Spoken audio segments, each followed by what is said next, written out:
I don't think anything bothers investigators as much as an unsolved case. And so we were just pounding our heads in the wall. And then the letters started coming. In the murky, placid depths beneath the cool, caressing mire lies 7 sacred virgins entombed side by side. Those less worthy are scattered wide. That was the first indication that we did have a serial killer on our hands.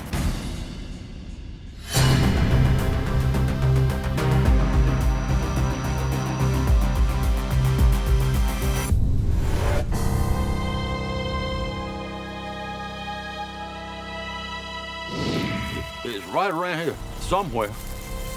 It's probably the remnants of an old Indian burial ground. In a mountainous ravine high above Colorado Springs, a state trooper follows up on a report by a homeless man. The transient told me that he was up on Rampart Range Road and he found what appeared to be human remains, and it turned out to be a human skull.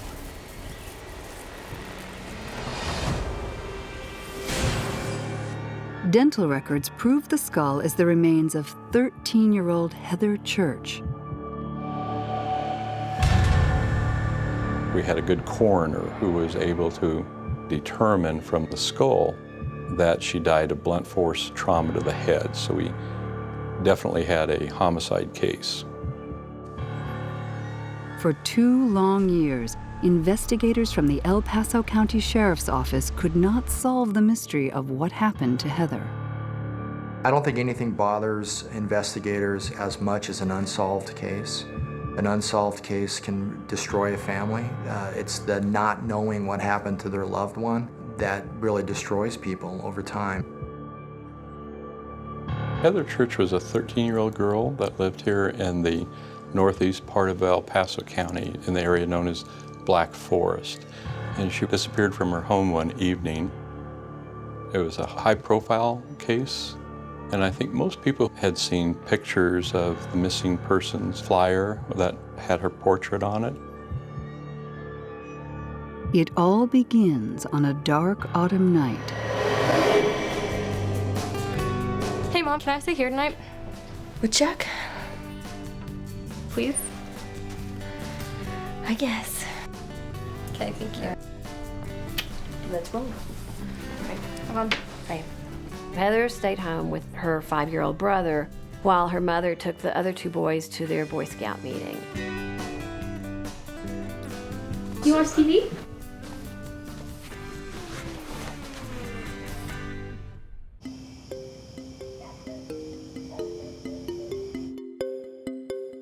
Diane called home about 8 o'clock that evening to talk to Heather and see if everything was okay. Hello? Hey, it's me. Hey. What's going on? Oh, we're just watching TV. It's really funny. So you good? Yes. Okay, we should be home in like 30 minutes. Okay. Love you. Love you too. Bye. Bye.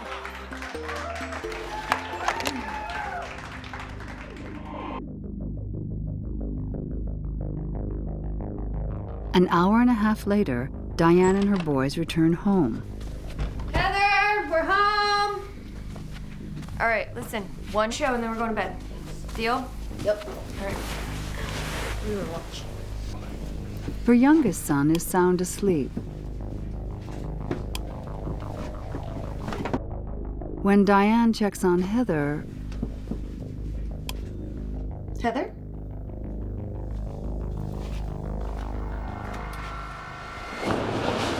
the bed is empty. All right, boys, I can't find Heather. Come on, help me find her right now.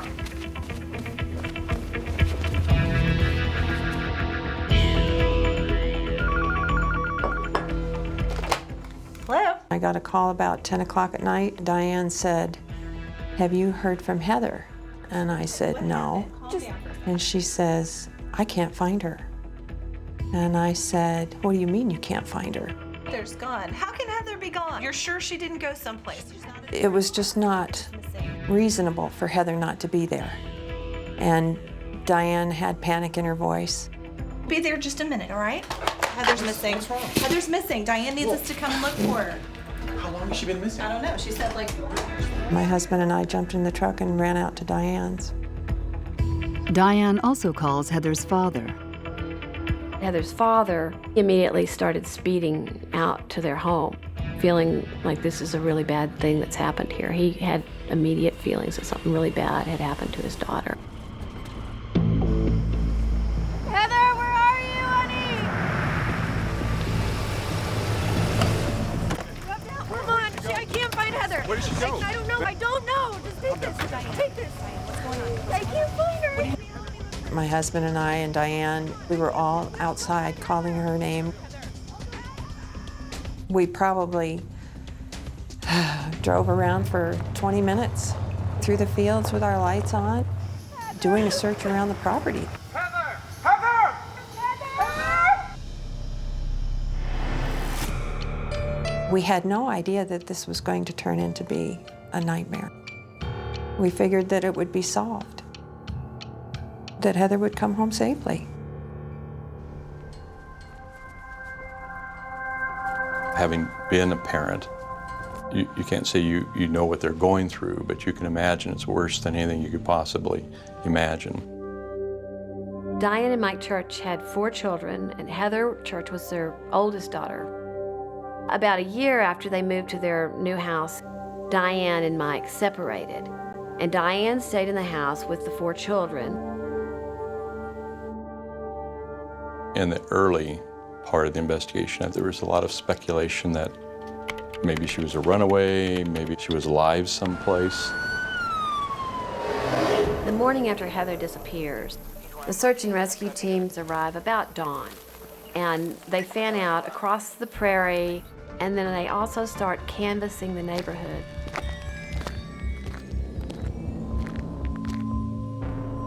They find no sign of Heather. This causes investigators to suspect she's been forcibly taken from her home. Diane wanted to busy herself. She picked up the vacuum cleaner and started vacuuming. Sheriff's deputy came running out. You could be destroying evidence.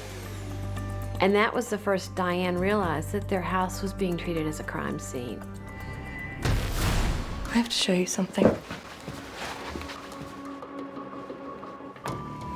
Okay, so I don't know if it's important or not, but I saw like this screen was a little weird, like I wasn't sure. This is how you found the window? Yeah. So I really just saw the screen. I wasn't sure. Could you get CSI in here? The investigators immediately realized that the window screen has been removed from the window and then put back, but not seated correctly in the track. This is really the first clue that someone has actually come into the house. The prints are submitted to the Colorado Bureau of Investigation database, and there are no hits. The case affected all of us on a personal level. A crime like that had not occurred in this community, where a girl was abducted from the safety of her own home. Heather Church was just a very innocent young girl, a young victim, and it was quite a tragedy at the time.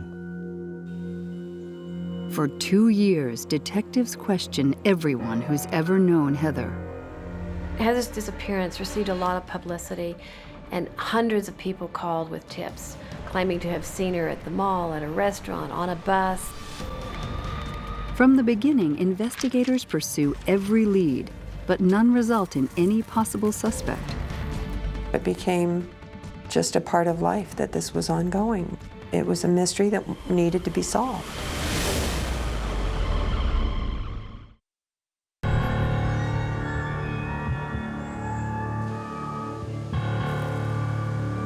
The discovery of Heather Church's skull 2 years after her mysterious disappearance devastates Heather's mother, Diane. Being told that she was dead set it in stone in such a way that then it really hurt. She had spent 2 years hoping so hard that she never really wanted to consider that that was how it was going to end. The finding of Heather's skull confirms she met a violent fate, but no new leads surface. As far as discovering information that led to the identity of the suspect from the body recovery site, was very minimal. After 2 more years on the hunt for her murderer, investigators are no closer to catching Heather's killer. But now, there's a new sheriff in town.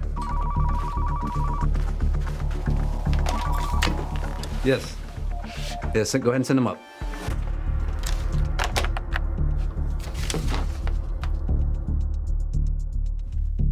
Hey, Lou. Hey, it's good how to you see you been? again. I've been All good. right. How's the family? Good, good. How about you? Have a seat, have a seat. I'm really glad that you could come and join me on this case. As the newly elected sheriff, one of my goals was to put together the investigation and the team that would solve the kidnapped murder of Heather Church. And I was very fortunate that I was able to convince my former homicide partner, Lou Smith, to come to the sheriff's office and lead the investigation as my captain of detectives. I'm going to introduce you to Diane. Diane Lou. Hi, how you doing? I'm Lou Smith. Nice to meet you. Nice to meet you. By the time Heather Church's skull was found, Lou Smith had built quite a reputation regionally and even nationally for his investigative efforts. My biggest concern was, is the suspect still in our community? It was a case that I think all of us wanted to see solved. The one very critical piece of physical evidence was the latent fingerprint.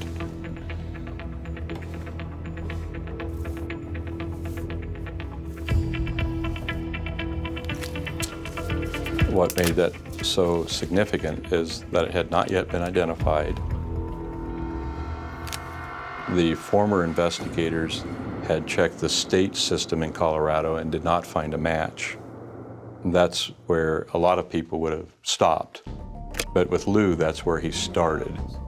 He said, how many different automated fingerprint systems are there in existence? And between the United States and Canada, there were 92. Detective Smith's first course of action is to make sure all 92 fingerprint databases in North America are searched for comparisons. The answer to this 4-year mystery comes 10 days later. John, Lou Smith. Lou had called me early on a Sunday morning about 1:30, 2 in the morning and woke me up and said, John, I know who killed Heather. And he told me the name. That latent fingerprint was in 2 states' systems and it identified the suspect as a Robert Brown. Brown, a career criminal, has a record for burglary and auto theft in California and Louisiana. As we talked about the 2 states, Louisiana and California, Colorado Springs was almost in a direct line between the 2. You have a convicted felon passing through. Then where was he on the night of the murder? To answer their new questions, investigators don't have to look very far. Robert Brown lives just a half a mile from the Church home. He was, in effect, Heather's closest neighbor. You could literally stand at Robert Brown's home and see, line of sight, the Church home, to include the driveway where the mother's car would have parked.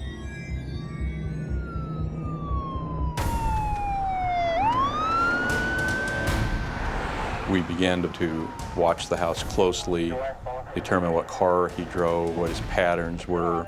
We suspected he may have weapons in the house.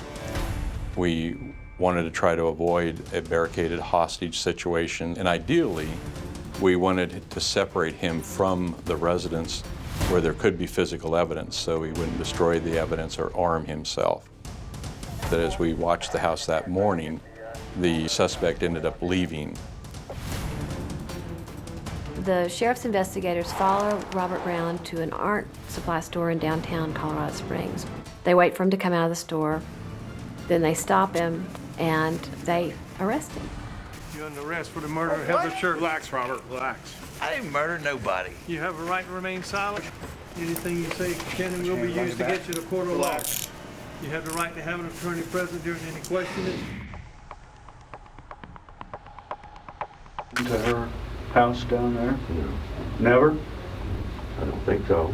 Okay. Not that I recall. I can't think of any reason I would have been there. When Robert Brown lied about being at the church residence, which we thought he would, it was a significant milestone in the investigation. We knew that we'd overcome a hurdle. He had no reason to be there. That was going to be very difficult for him in court to explain why his latent fingerprint was at the scene, let alone at the point of entry. We came with a warrant for your arrest, so we had a reason for that. We have your fingerprints from inside that house. I don't believe you have any fingerprints in there. I mean, it's not possible. You may have somebody's that are similar to mine, but you don't have mine. I wish you'd take mine again and compare them. We've compared them several times. We got your fingerprints from the Louisiana State Police. You know, I'm telling you, they are yours.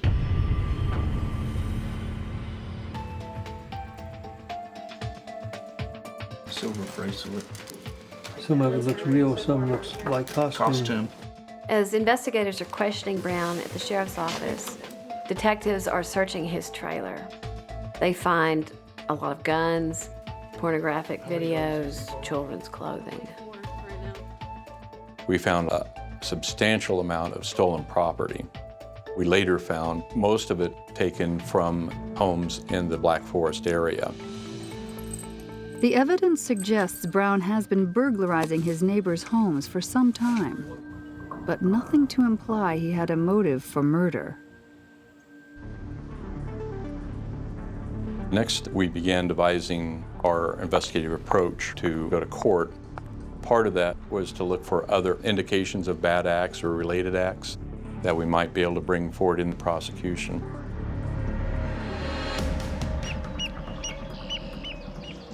Investigators suspect there is more to Brown than they know. A detective from the El Paso County Sheriff's Office heads to Coshada, Louisiana to dig into his past.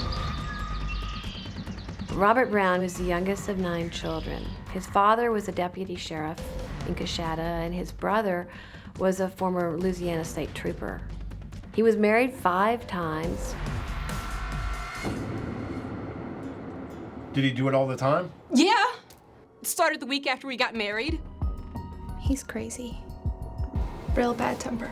All of his wives were terrified of him, and some after only a short period of time of marriage.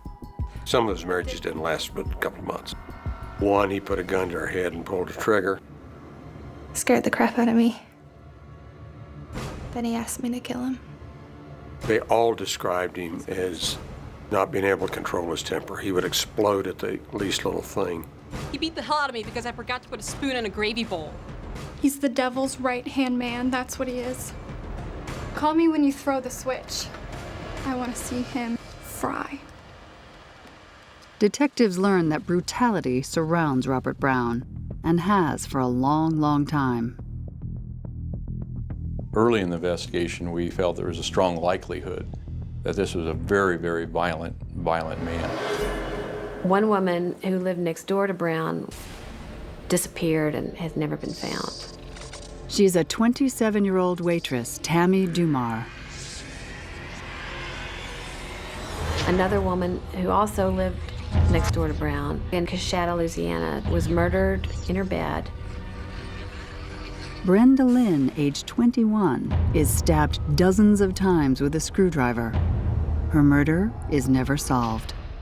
And it was the first indication that perhaps we did have a serial killer on our hands. The chilling details uncovered in Louisiana confirm investigators' worst fears.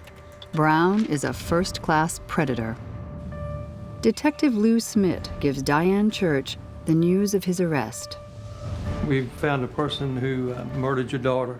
It's a guy by the name of Robert Brown. The good news is he's locked up. He's not going to hurt anyone else. He's going to be locked up for a long, long time. She was such a good girl. She didn't deserve this. It's not fair. What did she do? What did she do? Tell me. I hate that man. Why did he have to take my baby? Diane was so angry that this man had done this to her daughter.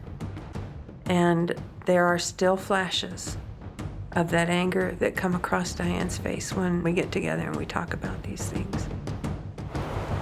As Brown sits behind bars awaiting trial, investigators can't help wonder if Heather's murder and the grisly slaughter in Louisiana are just the tip of the iceberg.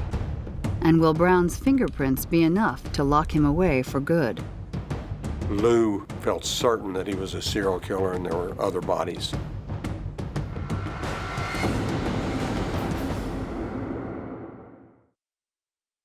He beat the hell out of me because I forgot to put a spoon in a gravy bowl. That man put a gun to my head, pulled the trigger. He's the devil's right-hand man. I want to see him fry. Fry. Based on the reports of Robert Brown's ex-wives, the mysterious deaths of his neighbors, and his fingerprints at 13-year-old murder victim Heather Church's house, detectives are certain they've got a monster in custody. Clearly the most critical piece of physical evidence against Brown was the fingerprint.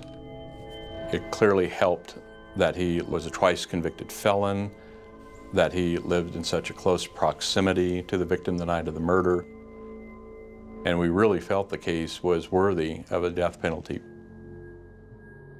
Before investigators question Brown about any additional murders he may have committed, they want to secure a conviction in the Heather Church case. The defense attorney came forward with the offer of a plea agreement. You're going to take the death penalty off the table. Yes. Death would be too quick. My client will plead guilty to the murder of Heather Dawn Church if you take the death penalty off the table. That agreed? That's right.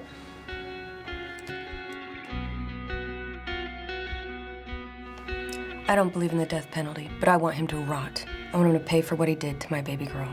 Heather's parents were not in favor of a death penalty.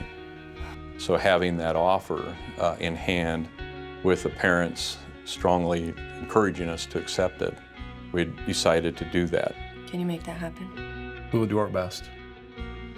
So we agreed. Thank you. Thank you both. You're welcome. Brown was sentenced to life in prison without the possibility of parole.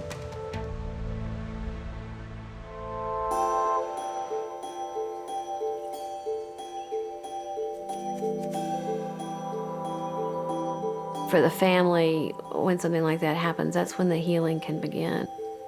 There's a degree of closure. But a terrible tragedy like this never goes away. Heather's remains are laid to rest. But for Sheriff John Anderson, the case is far from resolved. Without the death penalty, Robert Brown could one day walk free. Talked several times about how important it would be to get a second murder conviction on Brown in case there was an appeal and we somehow lost the first case, so that we knew that this violent killer would never get on the street again. The sheriff forms a cold case squad to look more closely into the life and deaths surrounding Robert Brown. The members of John Anderson's cold case squad are Scott Fisher, who is a recently retired newspaper publisher, Lou Smith, who is the recently retired homicide investigator who solved the Heather Church case, and Charlie Hess, who's had several careers, but most notably as an FBI agent and as a CIA agent. Scott asked Lou, have any of the cases that you've worked on, did you think any of them were serial killers? And Lou responded immediately. He said, of course. He said, Robert Charles Brown. The decision to go after Brown is twofold: to bring closure to the families of unsolved murders, and to make sure Robert Brown never walks free again.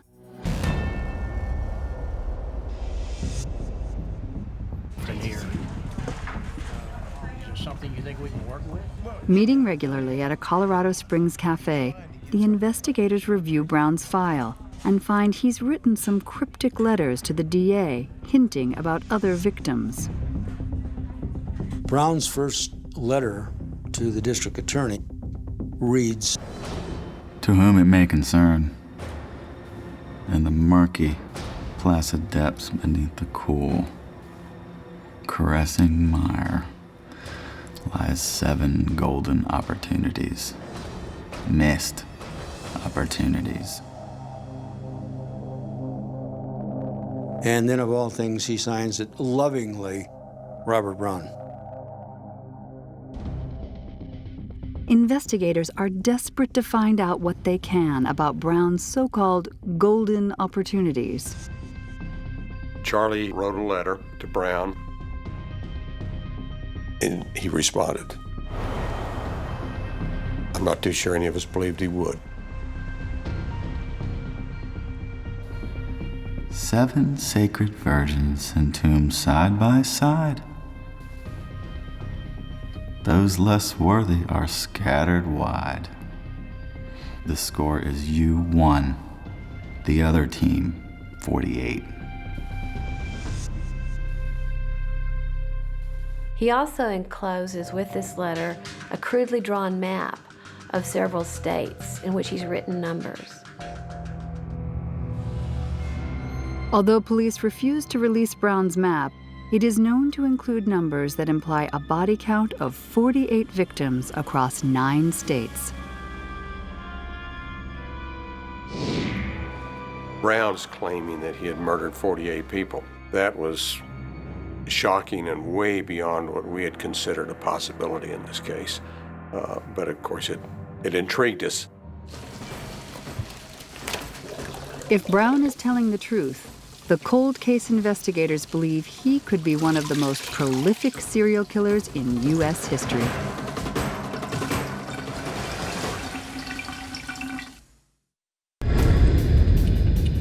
From his jail cell, convicted murderer Robert Brown sends cryptic letters to Colorado's El Paso County District Attorney. In them, he hints at having murdered 4 dozen people. The investigators didn't know whether Brown was just playing with them or whether he really had information to divulge. I need to really get inside his head. When the letters started coming from Brown, it was a period of excitement. Brown writes a letter to cold case investigators inviting them on a hypothetical death tour. In the case of one woman, he says only the name of a town. He says Flatonia, Ice Pick, and Ether. Sure enough, there's been a woman killed and dumped outside of Flatonia. He tells them in another case, a body in pieces near Houston. They find out, yes, a woman who'd been cut up and pieces of her body are dumped. Brown eventually confesses to killing his neighbor and stabbing her to death in Louisiana, his hometown. And he claims to kill a young teenager. One of the haunting things is that he claims he strangled her. Many of the bodies we could not tie to him, but probably 25, 26, 27 he gave us some detail on. And at least 9 we were sure in our own mind he did do. None of the cases have the physical evidence needed to convict Brown for the crimes. Even though he's locked up for life for Heather Church's murder, the cold case investigators want concrete evidence to tie Brown to another. This way, he will never be freed. Charlie knew how to get into someone's mind, make them relax, and think of them as a long-lost friend. He was exceptional at doing that.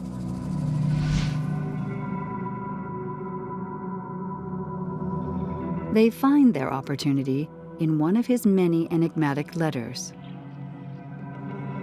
If you were to drive to the end zone in a white Grand Am, the score could be 9-48. That would complete your home court sphere. Sincerely, Robert Brown. P.S. December or January 1987 or 1988. White Grand Am, Colorado Springs. The Grand Am is a specific lead the investigators can follow.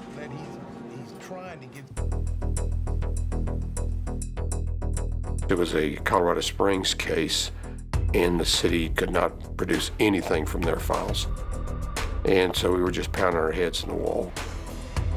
He nicknamed the one in Colorado Springs the Grand Am lady. Scott, Lou, and I were discussing, we need to put this together so we can really identify who the lady is, because Robert never discussed names. Solving an unknown cold case in Colorado Springs involving a so-called Grand Am lady proves nearly impossible. After Charlie sent what I call a come to Jesus letter to him, saying put up or shut up, we got a response back that Brown said that young soldier's wife is missing. And he added one thing to the bottom. The sanitation department is very efficient. He would, in bits and pieces, release small clues. Charlie Hess is desperate to confront Brown face to face.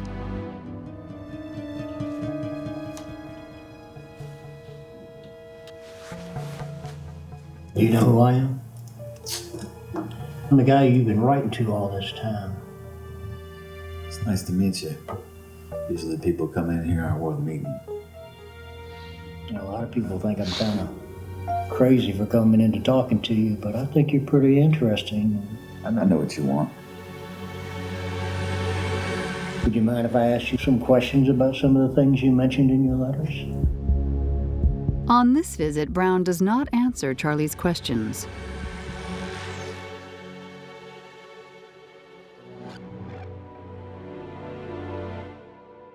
After a period of time of my visiting Robert, one of the detectives was checking out all of the stolen cars. He noticed that one VIN number didn't jive with the normal sequence. If we could figure out about this Grand Am, who it belongs to, it holds the pieces of his puzzle. You got anybody you can call? Or? He's got the VIN. He can call somebody. That VIN's going to come back to something. Yeah.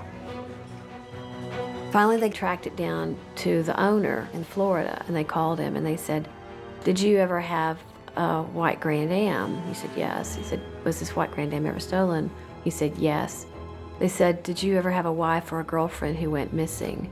And he began to cry. He said, "Yes, my wife." I got a victim. We're going to get it. And they knew they had found who they were looking for. With a new murder charge for the slaying of the Grand Am lady, investigators hope to keep Robert Brown behind bars for keeps. We were very excited about it because it looked to us like this was a murder that no one even knew about.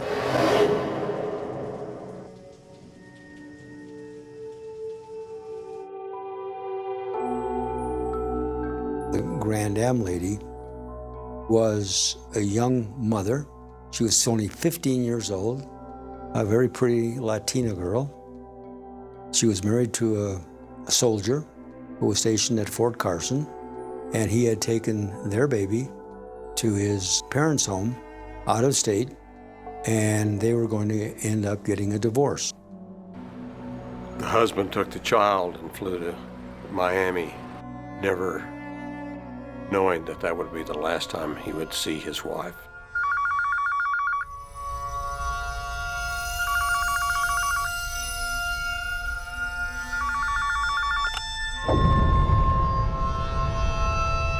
He called her once and was able to speak to her. He was heading back for reconciliation, but would never see her again.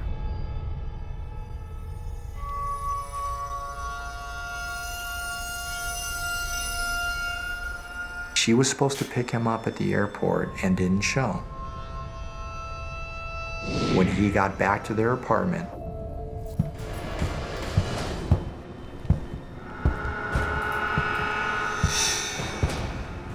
The victim's husband discovered that she was nowhere to be seen, but all of her clothing was there. He found the apartment in some disarray, television set missing. Went to his car to drive around to try to find her. Car was missing. He called the police to report her missing. They initially looked at him as a possible suspect in her disappearance. His life really was destroyed by this. Charlie Hess and Scott Fisher meet with convicted killer Robert Brown to tell him they've learned the identity of the Grand Am lady. We know a little bit about it, but I'm sure there's something more you want to tell me. What would you like to tell me about that? Brown could put a shiver down your back. He was a very intimidating person. I know about this lady's husband. Talked to him. So you got anything to add to this? The Grand Am girl? Yeah. Brown agrees to tell them how he kills her. Talked to her husband, huh? All right. She came by the store flirting with me. Hey, how are you doing? Hey, hello, how are you doing? Long time no see. You got any plans tonight? Nothing. Come on. She told him that she and her husband were going to be divorced, that he had left town, indicated more or less that she was interested in Brown. I'll tell you what, come back in 15, 20 minutes. I'll be wrapped up and we can go have some fun. Yes, cool. She was going to bring the new Grand Am and pick Robert up, and they went to a movie. See you. Great, see you. It's a decision the young lady won't live to regret.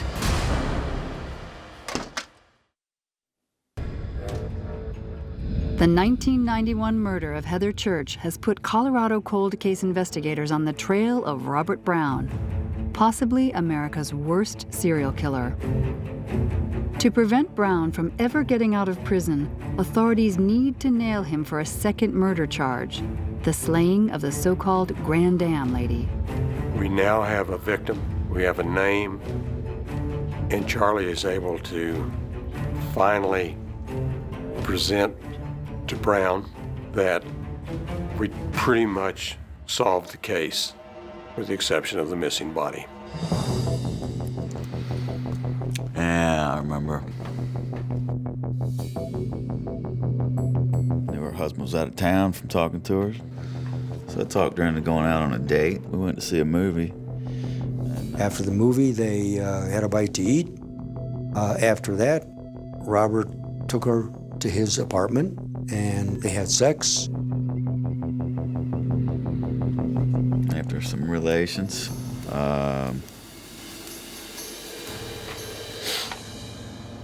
I strangled her.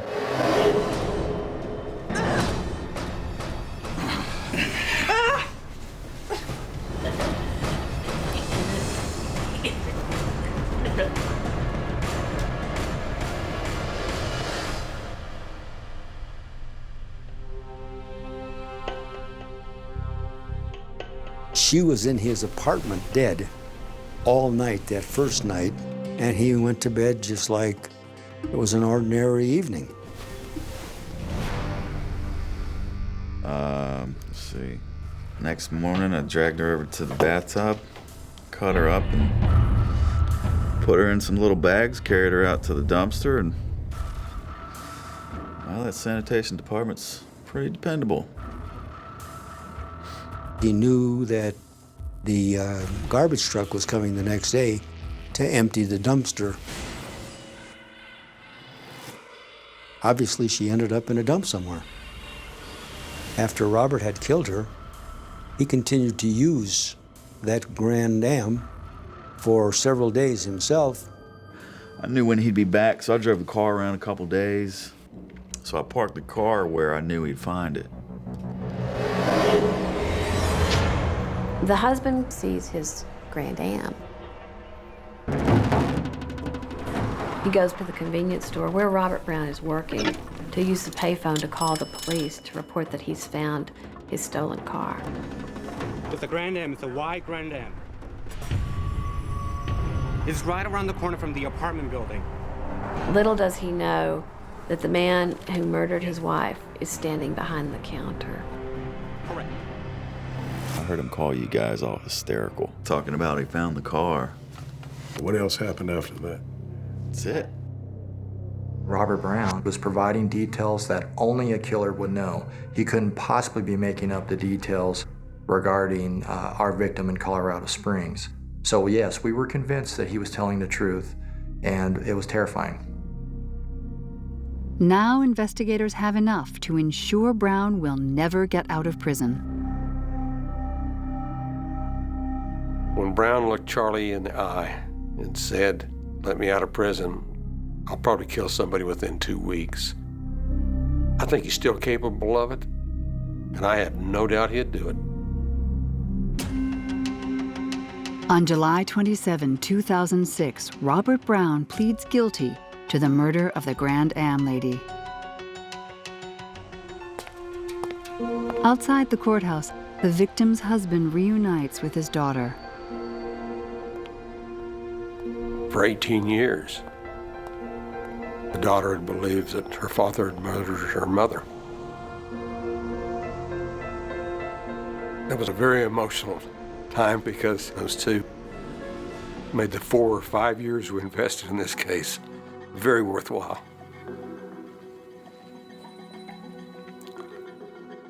Brown had done so many evils to so many families that I was just glad that Heather's case could be the last and that he wasn't going to be free anymore.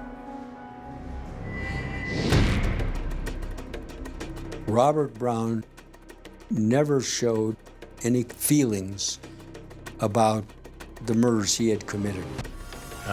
Is there more that you can tell me about it? He provided, ultimately, information about 22 or 23 murders. And that was before we stopped communications. That's all he would give. Many of the murder cases reported by Robert Brown are still open and under investigation. 7 sacred virgins entombed side by side. Those less worthy are scattered wide.